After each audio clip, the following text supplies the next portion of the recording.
हम singer baby Pandey आप सबके बीच में फिर से शिव चर्चा कथा लेके आए हैं। शिव गुरु के चरणों में प्रणाम, पार्वती माता के चरणों में प्रणाम, हरेंद्र भैया नीलम दीदी की चरणों में प्रणाम, सभी देवी देवताओं के चरणों में प्रणाम, माता पिता के चरणों में प्रणाम, सास ससुर के चरणों में प्रणाम। हमारा प्रणाम का स्वीकार करो, हे देव स्वीकार करो। आपने 3 सूत्र दिया, हमने तीनों को पालन किया। हे गुरु, आप मेरे गुरु हैं, हम आपके शिष्य हैं, शिष्य पर दया करो, दया करो। हर हर महादेव। आइए आप सबके बीच में फिर से एक प्यारा सा भोलेनाथ का कथा लेके आ रहे हैं। आप सब कथा सुनिए। और एक बार का समय था कि भोलेनाथ और पार्वती ये दोनों कैलाश पर्वत पर बैठे थे और कैलाश पर्वत पे बैठे थे और वहाँ से दोनों धरती पे आके देश के भ्रमण करने आ गए। जब धरती पर उतरे, देखिए सभी गुरु भाई बहना से हम कहेंगे कथा पूरा सुनिएगा, तभी ज्ञान होगा। क्योंकि जब हम कथा पूरा सुनते हैं तभी कथा का ज्ञान होता है। और इस संसार में शिव है तो जीव है, शिव से ही संसार बना है। अगर शिव शरीर से निकल जाए तो हमारे जीव निकल जाता है तो ये मिट्टी बच जाता है, जो मिट्टी किसी काम का नहीं होता है।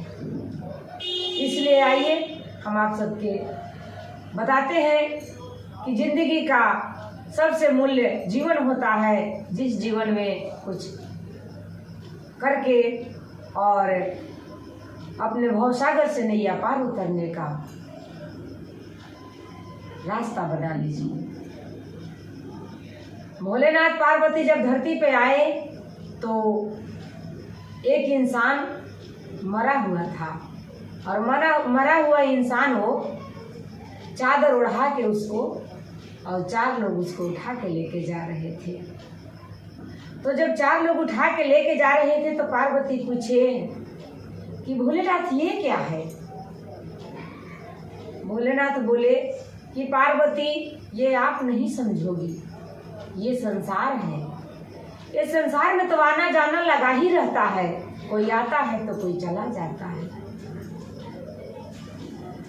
पार्वती कहने लग गए कि नहीं भोलेनाथ, हम जानना चाहते हैं।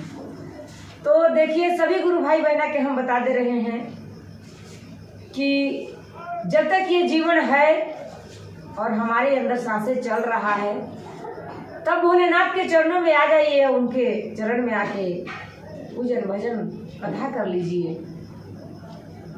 और नहीं तो जब ये शरीर से प्राण निकल जाएगा तो हम कुछ नहीं कर पाएंगे। क्योंकि धन दौलत ये माया का जाल है। धन दौलत हम तब तक इसको ले सकते हैं, लक्ष्मी तब तक हम प्राप्त कर सकते हैं जब तक इस शरीर में शिव है। जब शिव नहीं है तो जीव भी नहीं रहते हैं। तो पार्वती कहने लगे कि हे भोलेनाथ, ये कौन सा लीला है, हम जानना चाह रहे हैं। तो भोलेनाथ कहे कि ये इंसान है और इनके पीछे भी इंसान है, लेकिन इनमें हम हैं और इनमें से हम निकल गए। जिनमें से हम निकल जाते हैं वो मिट्टी हो जाते हैं और जिनमें हम हैं वही इंसान होते हैं। तो कहे कि ऐसा बात है। भोलेनाथ बोले कि हाँ। फिर बोले कि हम कुछ ऐसा करेंगे कि देखना सारे इंसान रास्ते अपने मोड़ लेंगे। भोलेनाथ बोले कि ऐसा क्या करोगी पार्वती। बोले कि हम आपको दिखाएंगे। जब पार्वती और भोलेनाथ ऐसे कहे तो जब इंसान कोई मरता है तो जो उसको अर्थी लेके जाते हैं वो पीछे मुड़ के नहीं देखते हैं। और जो हमारे अपने देशों का नियम है, यूपी बिहार का, कि जो अग्नि दान करने जाता है वो घर से अग्नि लेके जाता है।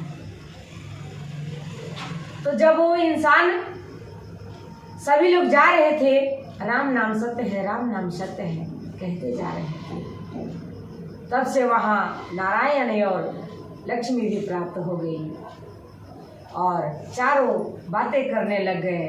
तो पार्वती लक्ष्मी से कही कि लक्ष्मी बहन थोड़ा धन बरसा के दिखाना। भोलेनाथ कहते हैं कि हम हैं वही इंसान है, आप धन बरसाना। और देखो हम इनको माया का जाल दिखाते हैं भोलेनाथ का, लेकिन भोलेनाथ के आगे क्या किसी को चलेगा।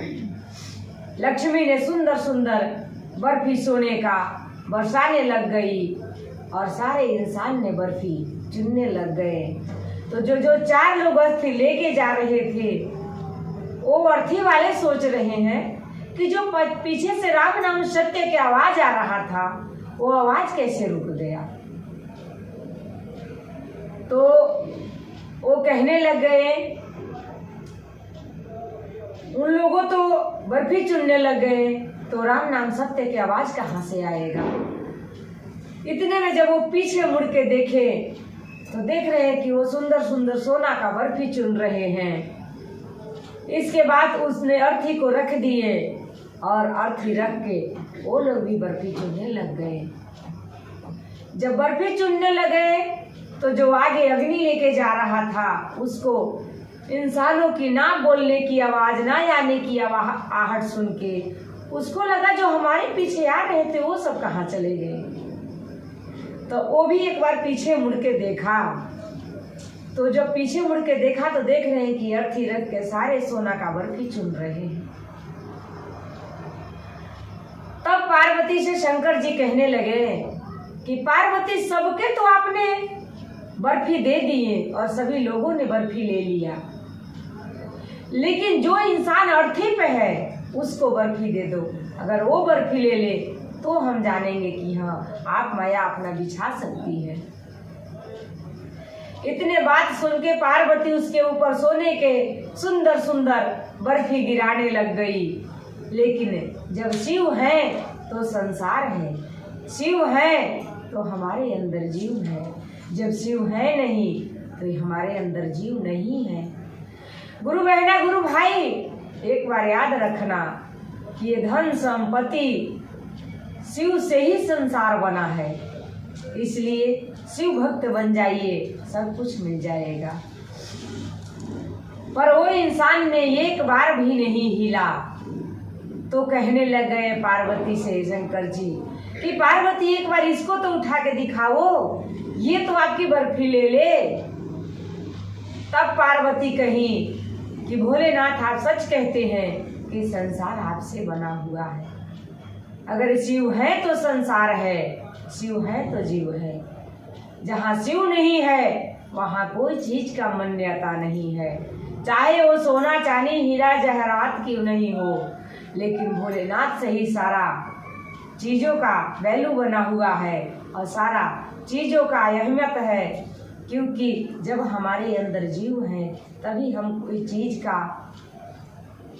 भोग सुख कर सकते हैं। अगर हमारे शरीर से जीव निकल गया तो ये मिट्टी है, इस मिट्टी को क्या करना है, ये मिट्टी के लोग घर से जल्दी निकाल देते हैं। इसलिए जो भी गुरु भाई बहना अभी तक शिव शिष्य नहीं बने हैं, वो शिव गुरु के शिष्य जरूर बने और भोलेनाथ के चरणों में आ जाए। क्योंकि जब इंसान का शरीर से जीव निकल जाता है तो हम पछता के क्या करेंगे। जब हमारे जीव है ही नहीं तो हम शिव भक्ति कैसे करेंगे। इसलिए जब तक इस संसार में है तब तक शिव भक्ति कर लो, शिव से ही संसार बना हुआ है। अब भगवान भी भोलेनाथ का भक्त है। जब विष्णु भगवान रामायण में युद्ध करने जाते थे तो भोलेनाथ का पूजा करके जाते थे कि हे भगवान, मुझे विजय प्राप्त करना। और राम जी लंका से युद्ध में विजय प्राप्त करके आए। तो अब सोचो कि हम इंसान उनको चरण में आएंगे तो क्यों नहीं हमें विजय प्राप्त होगा। इसलिए जो जो गुरु भाई बहना अभी तक भोलेनाथ के चरण में नहीं आए होंगे वो जरूर भोलेनाथ के चरण में आए और शिव शिष्य बन जाए।